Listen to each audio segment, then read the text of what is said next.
Ladies and gentlemen, good day and welcome to the Union Bank of India earnings conference call for the period ended March 2021. The bank is represented by the Managing Director and CEO, Shri Raj Kiran Rai Ji, Executive Director, Shri Gopal Singh Gosain, Shri Dinesh Kumar Garg, Shri Manas Ranjan Biswal, Shri Nitesh Ranjan, and other members of the top management. As a reminder, all participant lines will be in the listen-only mode, and there will be an opportunity for you to ask questions after the presentation concludes. Should you need assistance during the conference call, please signal an operator by pressing star then 0 on your touchtone phone. Please note that this conference is being recorded. I now hand the conference over to Mrs. Ranjita Suresh, Assistant General Manager, Investor Relations. Thank you, and over to you, ma'am. Good evening, everyone. The structure of the con call shall include a brief opening statement by MD and CEO, and then the floor will open for interaction. Before getting into the con call, I'll read out the usual disclaimer statements. I would like to submit that certain statements that may be discussed during the investor interaction may be forward-looking statements based on the current expectations. These statements involve a number of risks, uncertainties, and other factors that cause the actual results to differ from the statements. Investors are therefore requested to check the information independently before making any investment or other decisions. You're also aware that Andhra Bank and Corporation Bank were amalgamated into Union Bank of India with effect from 1st April 2020. Accordingly, financials have been disclosed to stock exchanges. However, to facilitate our investor community to have like-to-like comparison, the investor presentation is based on aggregating the audited or reviewed numbers of 3 banks for March 20 and do not entail any adjustments. With this, I now request our MD and CEO for his opening remarks. Thank you. Over to you, sir. Good evening, everyone. It is pleasure and privilege to meet you all for Union Bank of India financial results for the quarter and financial year ended 31st March 2021. It was a year like no other. The financial year began under clouds of uncertainty about the scale of contagion and longevity of the COVID-19. Just when it seemed India had conquered the virus and restored normalcy, virus came back with even greater force, overwhelming our resources. However, it could not break our will to fight and bounce back. Despite challenges, our banking industry has worked seamlessly to serve India. We also had the challenge of effecting amalgamation this year. Products and process harmonization were completed earlier to offer basic services from day one of amalgamation. Our technology platforms were integrated within record time of 10 months. Customers have common digital banking platforms. Payment systems integration is complete. Our organization structure is rejigged to make it effective for large network and business mix post-amalgamation. Most satisfyingly, our human resources have come together, sharing a common vision of becoming the most preferred bank of New India. We have unlocked synergy benefits in very first year of amalgamation. Coming to the business and financials of the year ended 31st March 2021, the operating profit of the bank grew 6.54% YOY and stood at 19,259 crore for financial year 2020-21. Net interest income registered a growth of 4.37% YOY and stood at 24,688 crores during the year 2020-21. The global net interest margin NIM stood at 2.7% for the year 2020-21. The net profit stood at rupees 2,906 for the year against the net loss of 6,613 crores in the previous year. In terms of business, the RAM sector noted 8.4% YOY growth, raising its share in domestic loan book to 57.7%. Within RAM sector, the retail advances grew 10.5% YOY, agriculture advances grew by 11.9% YOY. Of liabilities, total deposits grew 6.4% YOY to 9,23,805 crores as of March 31st, 2021. The CASA ratio stood at 36.3% as of 31st March 2021 compared to 34.1% of previous year. Speaking of asset quality, the gross NPA ratio stood at 13.7% as of March 21. Our restructured loan book, inclusive of cases implemented and those estimated to undergo restructuring before 30th June is roughly 1.3% of the loan book. Our SMA2 numbers are roughly 0.6% of the loan book. All three together, the stress book is about 2.15% of the loan book. On capital front, the bank raised 2,000 crores of Tier 2 capital and 1,705 crores of AT1 capital during 2021. Bank's operating profit will be sufficient for any provision requirements going forward. The capital raising will be only for growth purposes. Accordingly, we successfully raised 1,447 crores of equity capital during the current quarter of this financial year by way of QIP. Friends, a number of initiatives are underway, both as a part of our long-term strategy and as per the ease reforms agenda, covering all-round digitization and customer convenience. Union Bank secured third rank in Q3 of financial year 2021 in ease agenda with an overall score of 73.5, registering an impressive growth of 38% over the last Q4 of 1920. The bank recorded highest absolute growth among all public sector banks over baseline, affirming all-round improvements in bank. The bank has a lot of value unlocking left in its subsidiaries. These subsidiaries carry a wide range of activities in asset management, capital markets, insurance, marketing and distribution, among others. We have been nurturing them and will take a call on taking these to market at appropriate time. We have already initiated process of offloading our 30% stake in India First Life Insurance. It is expected to fetch good value. Our other subsidiaries and joint ventures are well-established players today. There is a brief on these given in analyst presentation, which you can take into account while analyzing the value potential going forward. Economy has been resilient despite successive waves of COVID disrupting businesses. With vaccination in progress, we can look forward to double-digit growth this year. We are ready to help our clients recover and realize their goals faster. Let me conclude by sharing our guidance for the year 21-22. Deposit and advances growth in the range of 8 to 10%. CASA ratio in the range of 36 to 37%. NIM to be around 2.9 to 3%. Credit cost to be around 2%. Delinquency ratio to be in the range of 2.5. With this guidance, I conclude my remarks. We are grateful to the analyst and investor fraternity for their support and feedback that helps us take informed decisions in our journey towards efficiency and profitability. I look forward to your questions. Thank you. Thank you very much. We will now begin the question and answer session. Anyone who wishes to ask a question may press star and one on their touchtone telephone. If you wish to remove yourself from the question queue, you may press star and two. Participants are requested to use handsets while asking a question. Ladies and gentlemen, we will wait for a moment while the question queue assembles. Participants, you may press star and one to ask a question. The first question is from the line of Mahrukh Adajania from Elara. Please go ahead. Yeah, hello, sir. Hello. Hi.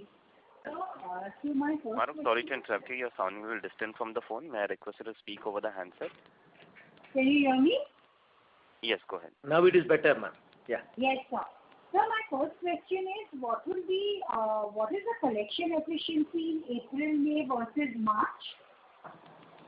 Actually, we have not shared the collection efficiency numbers for April and May. Our collection efficiency of March was 85%. So the impact is about 2-3% in April and May, but then we are not given the final number. So we will share it in June only. Yes, sir. And any guidance on how much restructuring you will do in MSME and retail under OTR 2?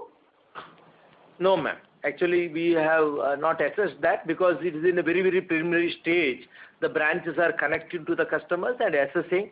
So people are also waiting for the opening up, which is happening in June. So we may be able to estimate the number by June end or maybe July. Right now, we will not be able to put out any number. And sir, how much of assets are outlined to be transferred? Have you earmarked for transfer to the bad bank?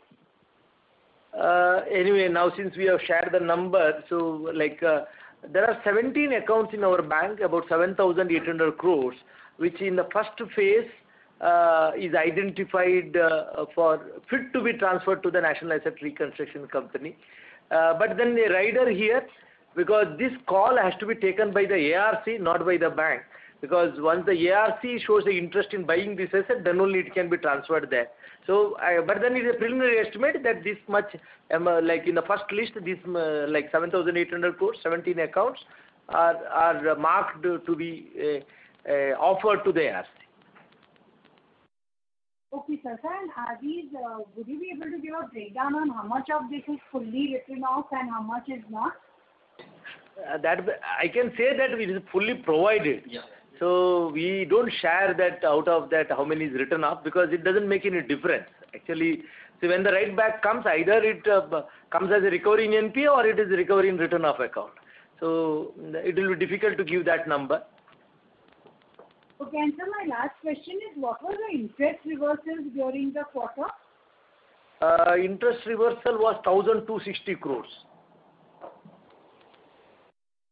Okay, and last quarter you had provided how much for the pro forma NCLs in provision? That number I will share with you. And actually, see, there are two numbers actually, because let us not mix up. Reversal of interest was 1,260. Then there was one more item called compounding interest, interest on interest. That was 127 crores. Okay. Let us not, that is separate, where we gave the credit back to the customer.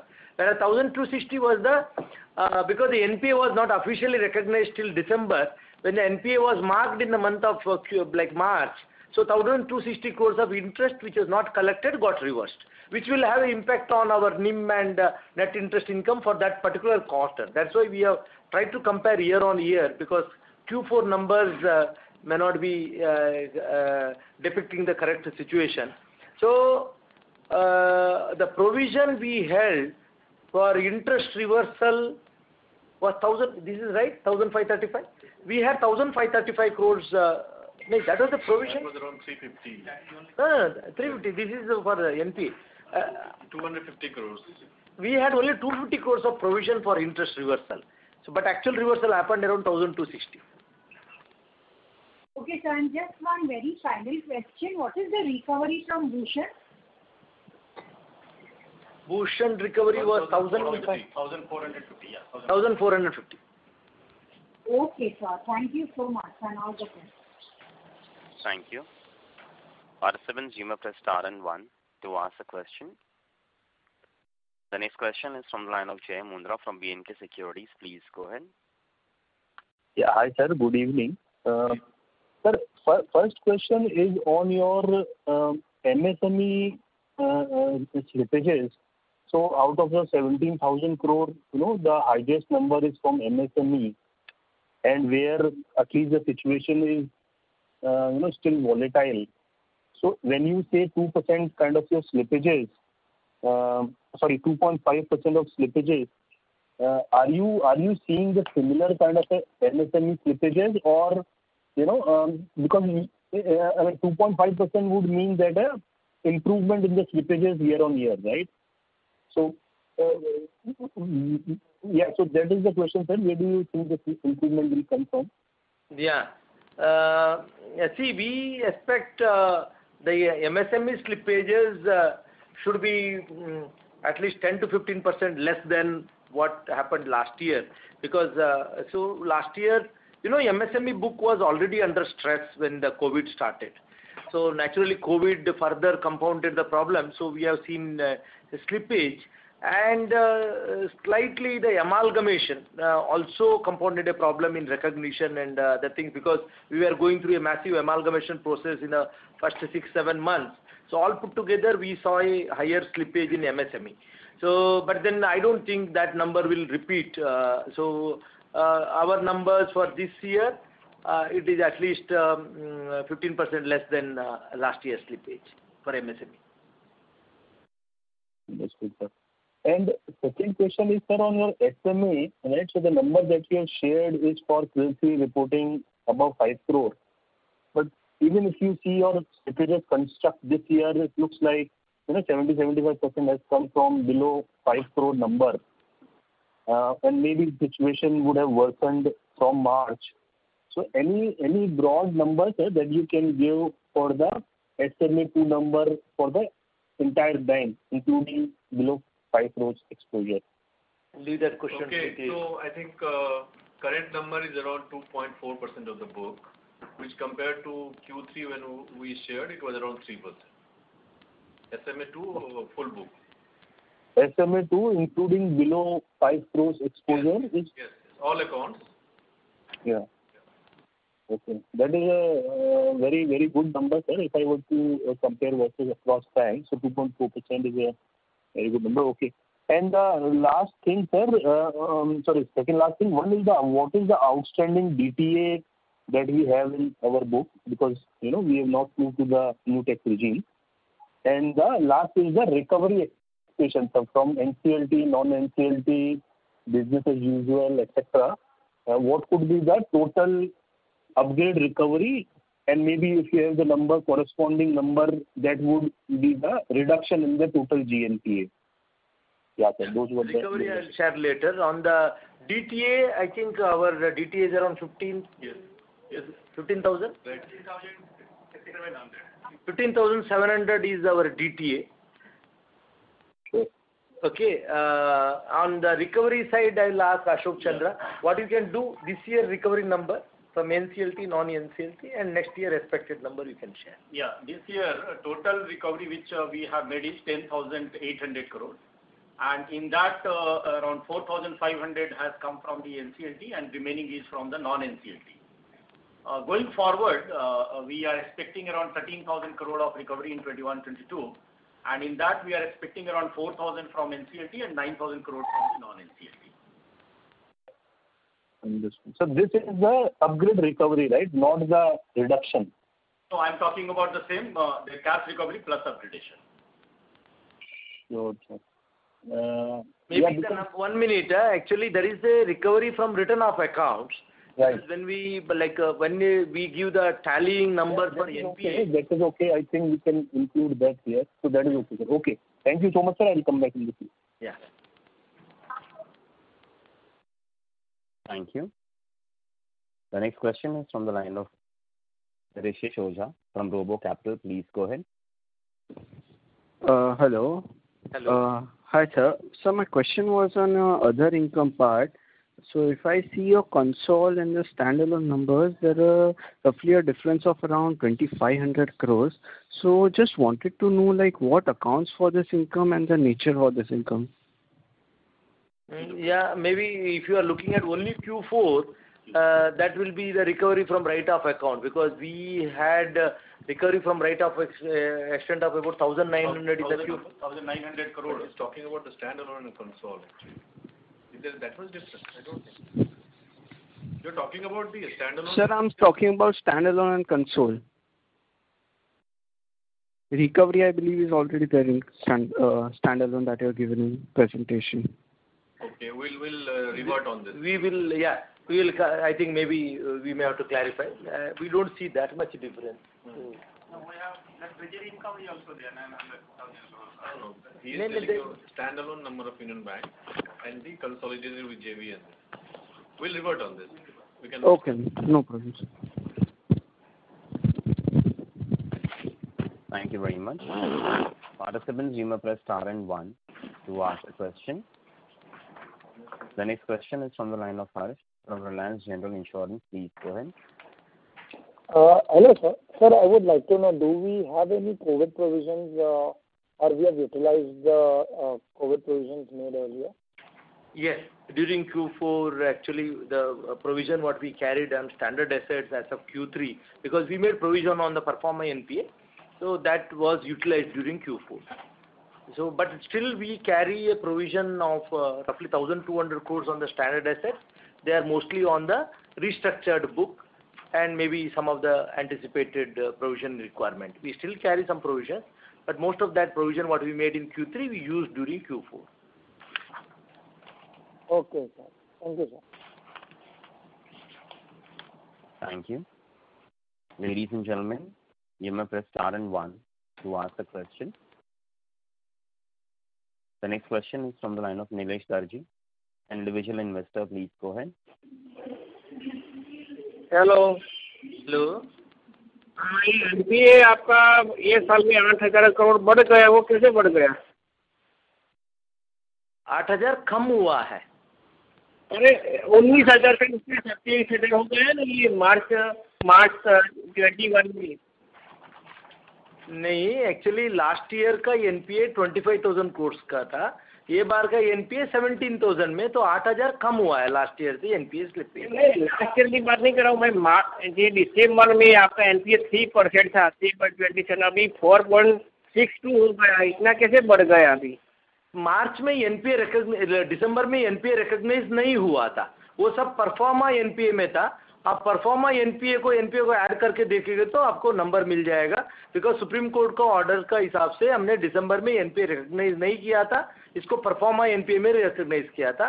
तो मार्च में वो actually system पे recognise हो गया आपका after supreme court order, इसके लिए वो फर्क आ रहा है।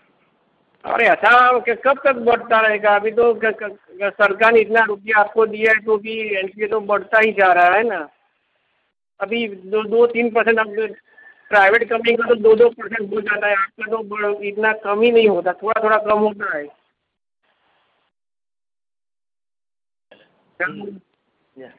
हाँ, नहीं, अगर आप देखेंगे तो प्रीवियस ईयर की तुलना में 2019-20 और 20-21 में एनपीए तो बैंक का कम हुआ है, and going forward also it is going to come down, ये कम होने वाला है। अच्छा कह रहे डिविडेंड हमारा 5 साल में आपने डिविडेंड भी नहीं दिया, ये एनपीए करके हमारा वैल्यूशन 300 रुपया का अभी 35 रुपीज़ हो गया, हमको कितना लॉस हो रहा है। वो कब ये सब होगा हमारा रिकवरी? अब तो शेयर होल्डर का 5 साल हो गया, और प्राइवेट सेक्टर का बैंक का भाव देखो कितना बढ़ता ही जा रहा है, हमारा तो डाउन ही जा रहा है। तो ऐसा कुछ करो कि हमारा इन्वेस्ट जो किया है उसका कुछ हमका जो फंस गए उसमें से बाहर निकले। अभी टर्न अराउंड शुरू हो गया सर, अभी ये साल का आप रिजल्ट देखोगे आपको लगेगा टर्न अराउंड शुरू हो गया, अभी वैल्यूएशन आएगा। हम भी एक्चुअली इसके लिए वरीड है दैट इन्वेस्टर का वैल्यू आना चाहिए, हम भी मेहनत यही कर रहे हैं। तो जो प्रॉब्लम था वो पूरा अभी हमारा पीछे रह गया। अभी ये साल का आप रिजल्ट देखोगे तो आपको ऑलरेडी दिखेगा बैंक अभी चेंज हो रहा है, तो आगे से आपको वैल्यूएशन अच्छा मिलेगा, ये हमारा उम्मीद है। डिविडेंड का वो मिल सकता है, अब अगले साल मिल सकता है, ऐसा हो सकता है? जरूर मिलेगा सर, अभी परफॉर्मेंस ऐसे ही रहा तो डिविडेंड भी आएगा सर, क्यों नहीं आएगा।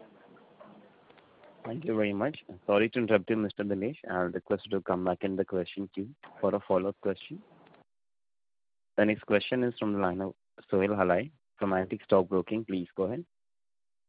Yeah, good evening, sir. Thank you for the opportunity. Sir, just wanted to understand in terms of this ECGLS, how much have we disbursed? And second, has there been NPLs after ECGLS disbursements? Amount of ECLGS I'll give you. I think the sanctions are 9,000 and 8,700 is disbursed. Sanctions are 9,700 and the disbursement is 8,700 crores. So since this is a fresh loan, we are yet to see any NPA in these accounts. We are not seeing any NPA as of now. And sir, do you think a possibility of these loans where the ECGLS are already been given, that will also get probably restructured and additional 10% guarantee amount would be given to them? Your view on basically in terms of how this ECGLS funding would shape up going ahead as well? That we need to actually see, these schemes are just announced after the approvals and all that. We have put out this scheme. We are just assessing, because last year we had assessed the restructuring book can be as high as 4% or so. But ultimately it turned out that it is not even half of that. So because the customer behavior is very difficult to predict, so difficult to put a number, but then yes, some of the restructuring can happen. People will definitely avail the additional 10%, some restructuring will happen, but very difficult to put a number into it. But looking at the behavior last time, it may not be a very big number. Okay, but some of the ECGLS that people have taken may also find their way in terms of restructuring. And sir, they would be eligible for this 10% of additional financing as well under the new guidelines, under the new scheme, right? Definitely, they will be eligible, and they can be restructured also, because if the moratorium period given is less than 24 months, so now they can avail the full 24 months. So that permission RBI has given. Okay. And so second, just connected to this, is SME restructured so far? So they are not allowed to be restructured second time, right? So they could potentially slip into NPLs? Yeah, the MSMEs and other accounts restructured in the last year. So because we have given them moratorium and all that, immediately we don't foresee that they will slip actually. But then it again depends on how quickly they can come back, whether you have a third wave, whether again lockdown will happen. See, so many things. So difficult to predict on the customer behavior or how the economy behaves. Because most of these, actually what we have done in the last restructuring also, we have not done restructuring of unviable units and other things. So you would have seen the numbers. We are very careful.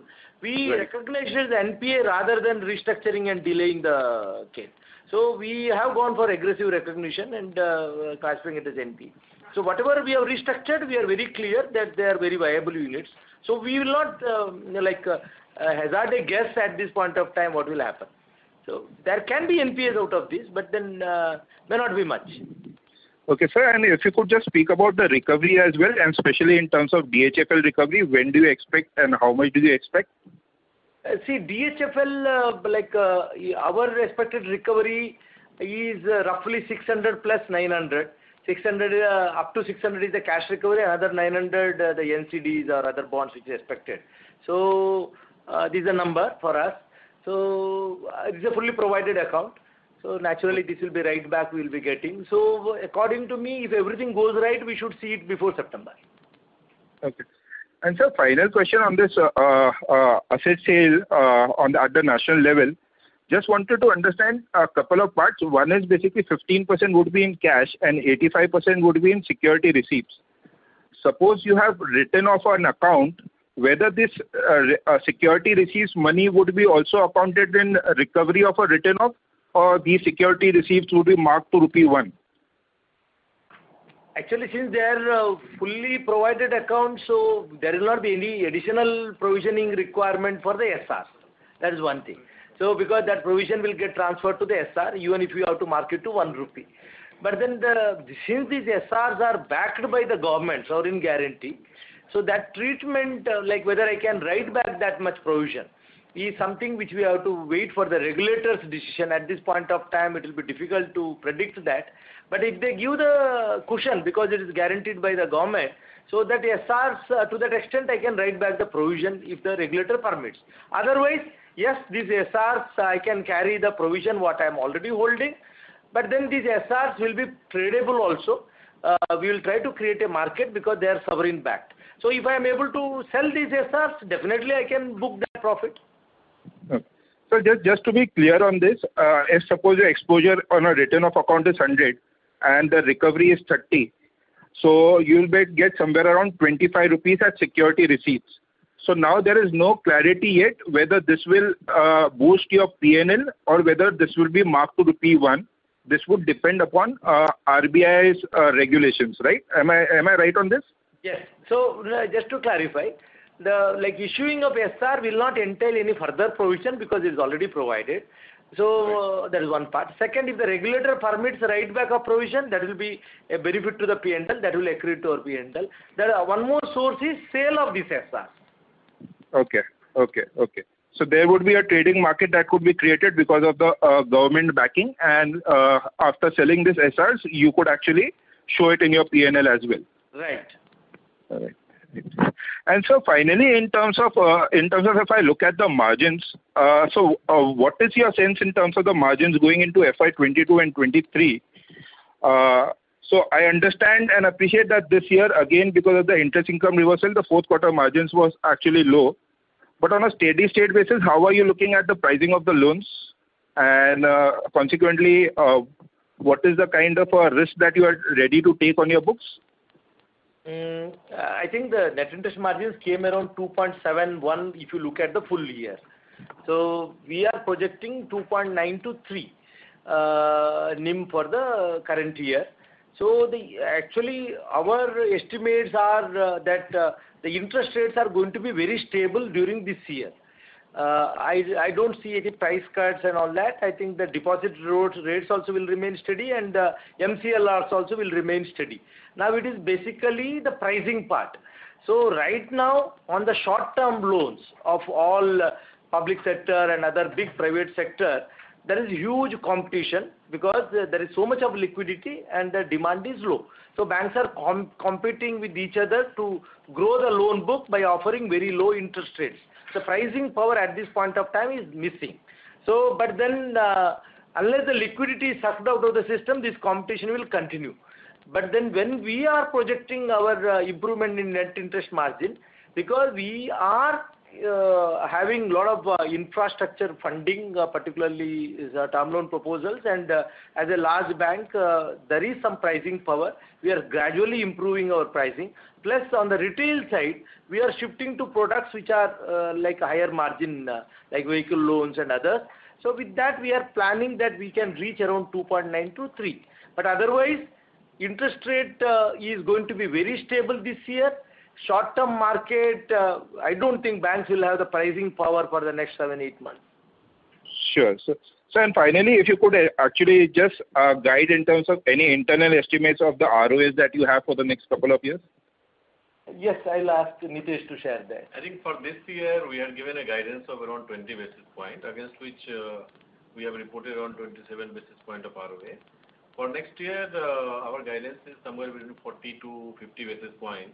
And you will see that in terms of our operating profit run rate, we have already reached around 500 crores of operating profit per quarter. And as MD said in the beginning, we are looking this year around 8 to 10% of advances growth. So one is that income will come from that. Then couple of points I'll also add. In terms of NIM will increase you can see there is a steady increase in CASA ratio. And also that now most of this year, if you assume that interest rates remain stable, so most of the advances have already been repriced at the lower rate. However, the repricing of deposits will still happen, which will come for maturity. So that is the advantage we'll get. On top of that, as he said in the opening statement, we are looking at divesting our stake of 30% in India First Life Insurance Company. So that is another income which will come. And then on the credit cost, this year's credit cost will be lower due to the lower aging provision, lower delinquency related provision that we are looking at, and also something benefit that can come due to the transfer of assets to NARCL. So altogether, we are looking at around 40 to 50 basis point of ROA this year. And moving forward in FY23, somewhere between 0.75 to 0.8 ROA, one can think of. Sure, sir. That is very helpful. Thanks a lot, sir. Best of luck and stay safe. Thank you. Thank you. Thank you very much. The next question is from the line of Abhijit from Kotak Securities. Please go ahead. Yeah, hi. Sir, looking at the slippages breakup for the full year FY21, there is a 5,700 crores slippages from the large corporate segment. If you could elaborate what has driven that? Out of that, about 3,000 crores is already upgraded because these were OTR cases under restructuring. Because there is no protection, they slipped in March. But then before June, they are restructured and they are already upgraded during this quarter. So they out of 3,000 crores. No? Yes, 3,000 is already upgraded. 3,000 is already upgraded out of these 5,711.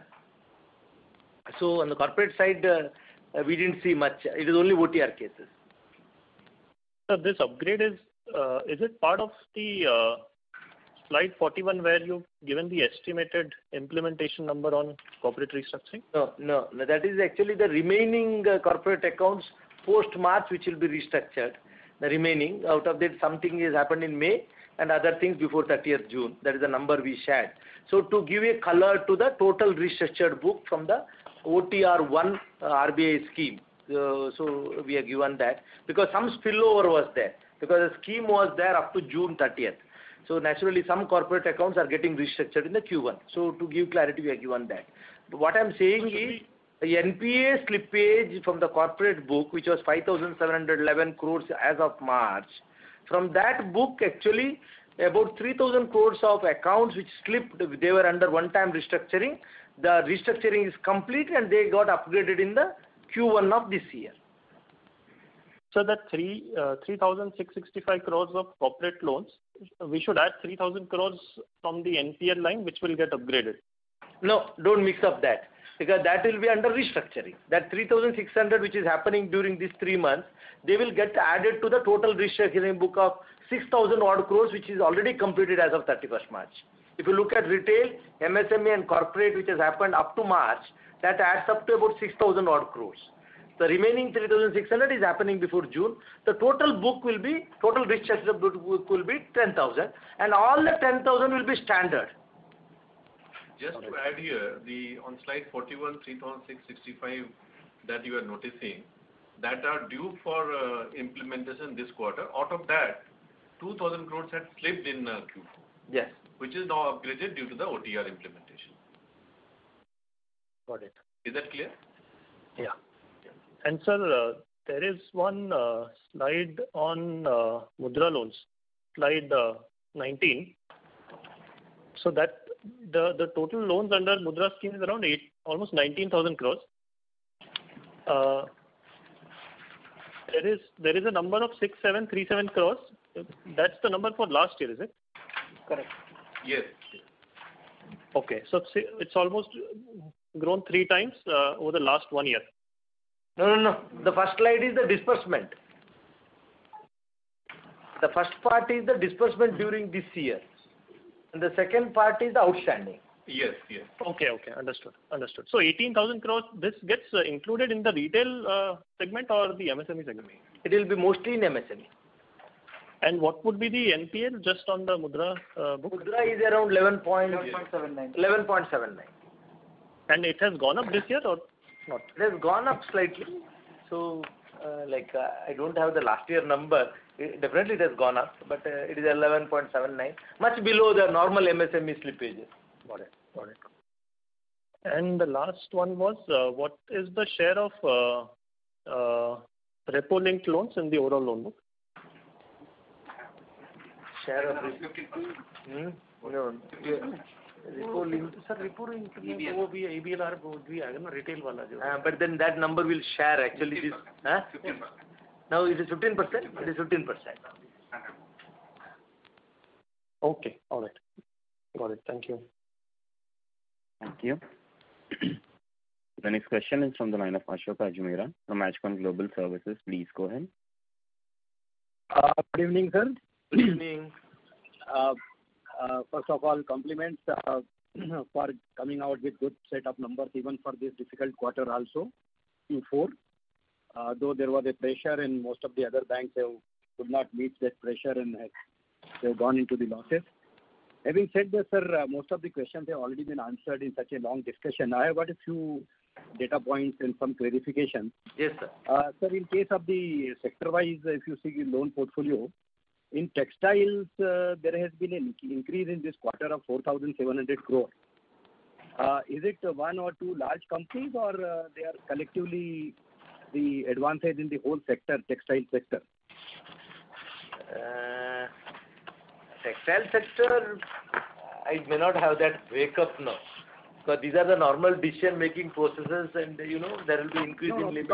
Because you see, if you compare with the overall growth, sector-wise, there is hardly any growth in except NBFC and textile. There is no growth in any other this thing. So I was just wondering that is it a large account or... But anyway, if you don't have the numbers right now... Yeah, we'll look at it, at all. And this increase similarly in NBFC of around 1,700 crore and housing finance of 2,800 crores. They are all, I suppose, A plus rated companies? Yeah, that breakup we are given in one of the presentation actually. How is our NBFC book, and these are all top rated accounts where we are increasing selectively our exposure. So, yeah. Sir, if you look at the in this treasury income in this quarter has been 934 as compared to 1,454 crore in the last quarter. But there is a profit on sale of investment also, which has also gone down. So any specific reason for treasury because Otherwise, there was no impact in any other bank of this magnitude. So, is there a change in the policy or change in the method of booking this income? Treasury, actually, there is a regular activity. Depending on the call of the Treasury, they book profits because generally, it is an interest rate function, actually. So, third quarter, the situation would have been better to book profits, they would have booked, actually. So, I have no comment here because this is a Treasury function is basically, when they see profits and the market is more congenial, they book more profits. So, these fluctuations, maybe Q3 was slightly higher. It was almost about 2,800 crore. Q3 was higher than normal. Maybe they sensed better opportunity because Treasury is more of a more independent this thing. So looking at the opportunities, they encash. So Q4 is more of a normal number. I think if you look at all quarters, this is the normal number you'll see. Q3 was a higher number. When the recovery in return of account is very good, 1,961 crore. There is one head others, 134 crore. What is that in recovery in others, 134 crore, which has come only in this quarter? ARC sale. It is a ARC sale. Last quarter, we recovered that much amount. Can you repeat it, please? It is a ARC sale. Sale to ARC. Okay, sale to ARC. That is what only I was wondering. Sir, there is a note number 22. There is an additional provision of 750 crore on account of the delayed implementation of the accounts under resolution. What is the total outstanding of those loan accounts and how many such accounts on which the provision of 750 crore is made? Yes, total 9 accounts, which includes Air India also. What is it? Outstanding is how much? Sir, sorry to interrupt you. You're sounding very distant from the phone. Just a minute. Yes, sir. No, my sound is okay. I could not hear from here. No, actually, our people are discussing. Just a minute. I'll come. Actually, we are just trying. Full provision. No. Small amount, but major is here. For what purpose? It's a divergence. Resolution was to be implemented. It was not done in time. Therefore, The delayed. It is RBI guideline. 180 plus 30 days. Yeah.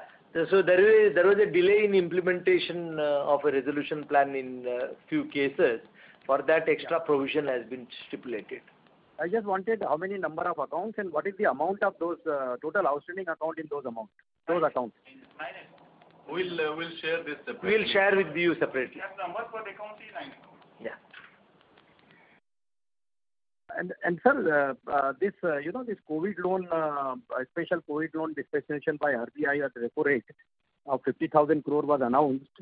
I believe our bank has also made the policy under this particular scheme. So, do you have any data that how much under this our loan book is under this COVID loan? How much sanctioned and how much disbursed? And are we positive about it in future? Definitely, we are positive. The products are all given now to the field, but then it is too early to share the numbers because it's very early stages. Because the product is there and the branches are already canvassing. Actually, we are reaching out. So we are very positive. We are likely to build a good book on this, but then too early days for putting a number into this. Sir, will you consider it to route it through the NBFC for onward lending to the medical field? No, at this point of time, that consideration is not in front of us. We are looking at only direct lending at this point of time. Okay, sir. I have one more question, sir. That this interest deferral from March to August, which was converted into FITL, which was to be paid before 31st March 2021. Do you have the number that whether it has been paid on time by everyone, or was there any slippage on that also? Yeah, only 58 crores is pending in FITL. All other was paid. All other FITL was paid. This was rest of all was got paid. Yeah. And sir, this recovery which I referred just now, in that Bhushan in this 1,961 crore, that Bhushan recovery is included in this recovery, 1450 crore. 1450 of Bhushan is included in the total write-off recovery of 1,900 crores for the quarter. Yeah. So the recovery otherwise rest of other than Bhushan is only around 500 crores. Yeah. Isn't it? Sir, one point which we discussed earlier about that National Asset Recovery, this NRCL. On that, we were giving like example of, say, you have got about 7,800, means around 8,000 crore, which is there in the first list of 84,000, 85,000 crore. And on that, on the same example, that if the value is taken about 25-30%, so it comes to around, say, even 2,000 crore also. And on that 15%, so that 300 crore will definitely go in your bottom line, will be going as a profit. Now, my question was, which you are explaining, is that since the SRs for the remaining amount is guaranteed by the government of India, sovereign guarantee, first of all, there is no question of any provision on that. So no additional provision. The provision which is there has to be returned back. Secondly, why can't it be treated as an income now only? Because in any case, that amount has to be received. It is guaranteed by the government of India. So why not the entire 2,000 crore comes as in the bottom line of the bank? That will take a call. Actually, like too premature, like once this is formed, as is formed, when we get the government guarantee and all that, at that time we'll discuss with the regulator and take a call on that. So at this point of time, we are not factored that in. We are not factored. And secondly, it will not remain only at 8,000, because this is only in the month of June and July, this 85,000 list is going to be finalized. But ultimately, during this year, it will be almost 2 lakh crores. Yeah. Those accounts are also identified. This number is where all the banks have already met and given in principle okay that this can go to this ARC. So your banks can be around 20-25,000 crore out of that 2 lakh crore, isn't it? And the whole year. Yeah, that Ashok, you have any idea? Too early. The first list is around 7,800 crores which we have shared. The second and third list will come and it can be close to what you are saying, but then we have no estimate of numbers as of now. And my last question, sir, is on the advances. When you are talking about 10 to 12% of the growth in the advances, I mean, everyone is chasing, as you know, the retail portfolio, the RAM. So is there any particular thought in the bank to, because at the same time you want a higher rate of interest also, you want to increase your NIM also and the yield also. So is there any plan to push MSME in a bigger way in the coming year, where you get a reasonably good rate of interest rather than the large corporate or the retail?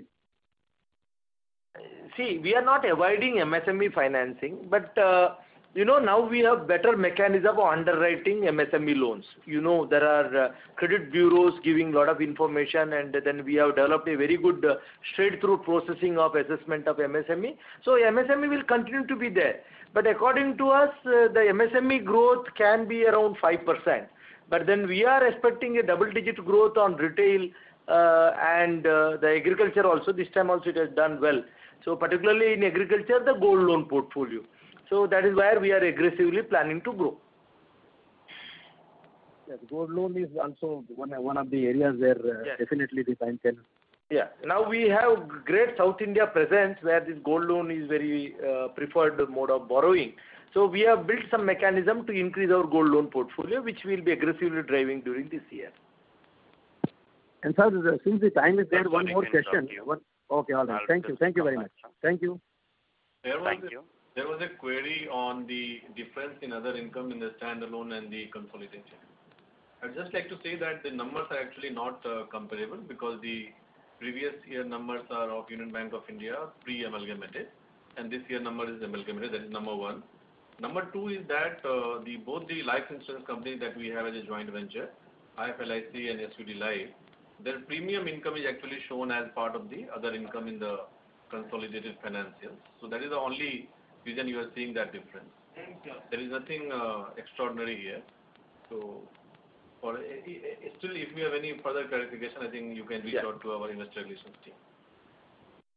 Thank you. Participants, you may press star and 1 to ask a question. The next question is from the line of Rishikesh Oza from Robo Capital. Please go ahead. Hi sir, thank you for that clarification. I had just one more question. You earlier said that you have deferred tax assets of around 15,000 crores. So is it fair to say that for the next 2 years we won't see any tax on books?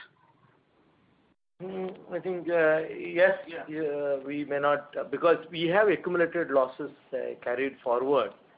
So we have accumulated losses of around 11,000 crores, which is sufficient for this year and also next year will be set up. So this 2 year we are not expecting any substantial tax output.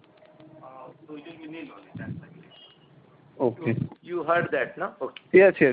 Thank you very much. Thank you. The next question is from the line of Sushil Choksey from Indus Equity Advisors. Please go ahead.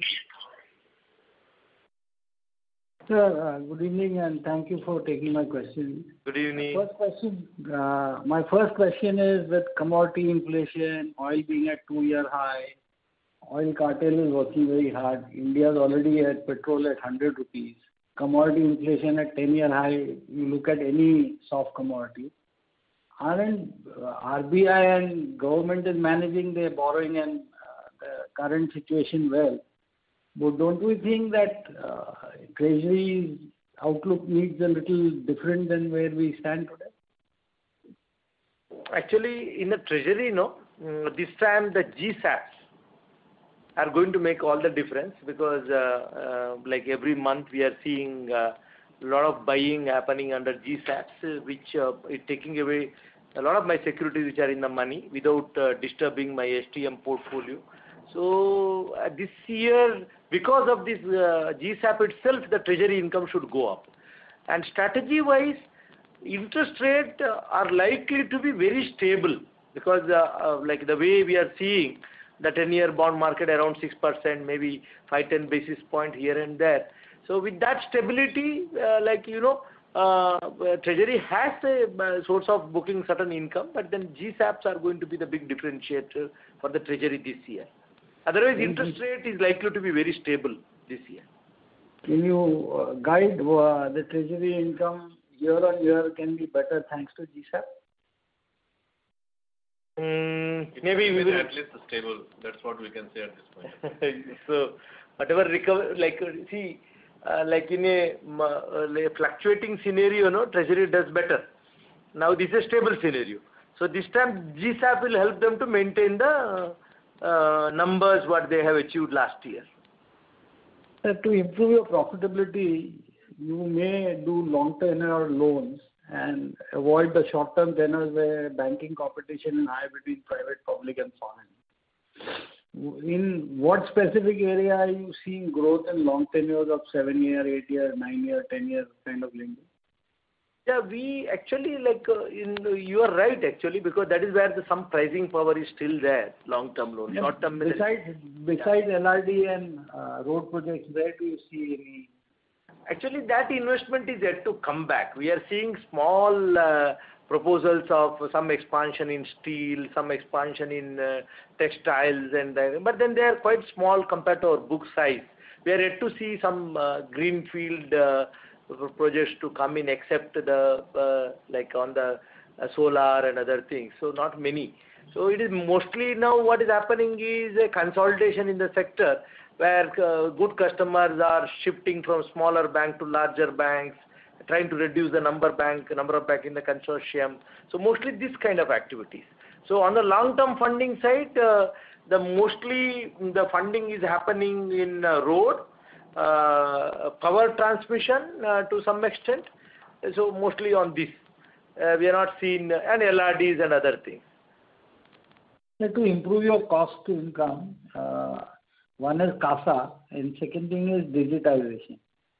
On these two areas specifically, post-consolidation is now over, as your opening remark indicated. What further steps would you take that you strengthen the bank to a greater height? Yeah, you are right. CASA, you would have seen that we have already improved by 2%. We were around 34, now we are 36. So we'll steadily grow. There is a lot of effort going on because we are a low CASA bank, so we are very conscious of that, and we are gradually improving, and hopefully in another 3 years' time we should cross 40% CASA ratio. That is the effort going on. Now again, like this CASA increase and other loans, the digitization is the way forward. So bank has taken a lot of steps actually, like on the digitization side, right from account opening to processing of loans. See, we are one bank which already has digitized even the documentation part. Even though the numbers are not big at this point of time. On personal loan, pre-approved loans, it is a straight-through processing. They can come through either mobile or net banking. Even up to the level of documentation, they can complete the process without visiting a branch. It has also happened in vehicle loans in some states. In MSME up to 5 crores, we have a straight-through processing already built in. So digitally, we are building a very strong mechanism. On the trade finance side, we are already tied up with a software vendor, one of the very famous vendors, and we are in the process. Next 3-4 months, all my export-import business will move to the trade finance module, which will totally digitize the process and centralize the process. So my customers should be able to sit at home and do all his export, import, BG, LC transactions, including bill discounting. So there is a lot of work going on the digitization side, which will be rolled out during the year. Sir, further to digitization, human resource needs a big transformation as banks are changing and the processes are changing. What kind of spend you would allocate toward digitization and human resource upliftment? See, today every staff in the bank has to be digital tech savvy digital savvy. There is no other way. Everybody, either in branch or corporate, they have to work on these technologies. Everybody is being trained on that. And on the HR side, there is a great transformation going on. So where we have totally again got into a advanced performance management platform where there is an individual development plan, training module. So today I can pick up any staff and know what kind of training is going through. A lot of e-learning modules are there, particularly on the digital learning side.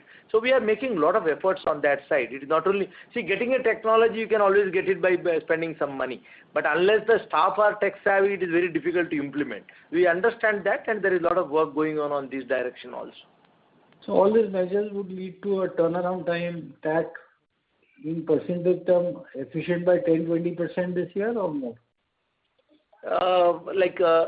Today, there may be always exceptions, but on the corporate credit side, you can talk to corporates and they will tell how Union Bank performs. So I think Union Bank has one of the best TAT in corporate credit, and we are able to garner a lot of business on the corporate credit.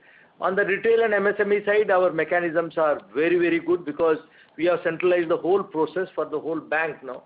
So the TAT is, particularly in MSME, is between 7 to 10 days. Does it mean that TAT in large corporate being better, are you able to take larger fees or a higher interest compared to competition? Yes. First time you can see an entry of syndication fee of about 7-8 crores, which was not there. So our bank this year has earned about 8 crores in syndication fee also. Can this be a 3-digit in crores?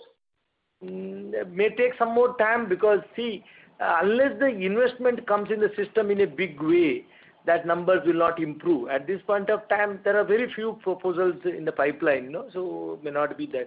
But then yes, as the investment credit goes up, so naturally, we can always look at that bigger numbers. So post QIP, sorry to interrupt you. I'll request you to come back in the question queue for a follow-up question. Thank you. I request all the participants, please restrict to 2 questions per participant. If time permits, please come back in the question queue for a follow-up question. The next question is from the line of Ashok Ajmera from Ajcon Global Services. Please go ahead. Hello. Yeah. Sir, thank you for giving this opportunity again, so I can get some more details. Sir, this after the Supreme Court judgment of listing that Rajendra Sharma's case, where the pro forma, I think the provision was made for 1,536 crores. So that time, how much amount of the NPA in December was taken on which this provision was made? And actually, how much additional amount has gone into NPA or slippage during this quarter in addition to that pro forma NPA? I think the pro forma NPA was around 11,700 as of December, and the actual slippage happened is 14,000. 14,480 in March. So 14,480 minus 11,780 is the slippage during the fourth quarter. No, is it some of this part is from those accounts only where the means additional for this current 3 months, or these are altogether different parties for this remaining 3,000 crores? It is very difficult to go account wise, but then when you look at it arithmetically, performa NPAs are actually NPAs to the extent of 11,700 crores as of December. So now net addition to that was 3,000 crores, where ultimately resulted in 14,700 crores in March actual recognition. So you can say in the Q4 about 3,000 crores of NPA got added to the performa NPA.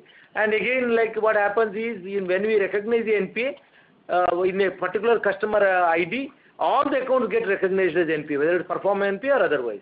So you can't say that the same NPA account it got increased. It will be new accounts which would have added. That is the interpretation. Okay, sir. My second question was, sir, was that on the this provision for the fraud account, that 938 crores has been carried forward. Yeah. But how much has been provided in this quarter on account of this fraud cases? And this 938 crore is carried forward. How much is provided in this quarter, I'll tell you. Around 350 crores. So in the next, so this 938 crore will be in April, June, and July, September, or? Next 2 quarters it will be absorbed. By September quarter it will be absorbed. By September it will be absorbed. Okay, sir. My next question. So sorry to interrupt you. I'll request to come back in the question queue. A request to all the participants, please restrict to 2 questions per participant. If time permits, please come back in the question queue for a follow-up question. The next question is from the line of Mahrukh Adajania from Elara Capital. Please go ahead. Hello, sir. Yeah, ma'am. Hi, sir. So, Mahrukh, sorry to interrupt you once again. You're sounding a little distant from the phone. Can you hear me now? Yes, loud and clear. Sir, revaluation reserve, would you have the number for revaluation reserve? We will definitely have, we'll share with you revaluation reserve number.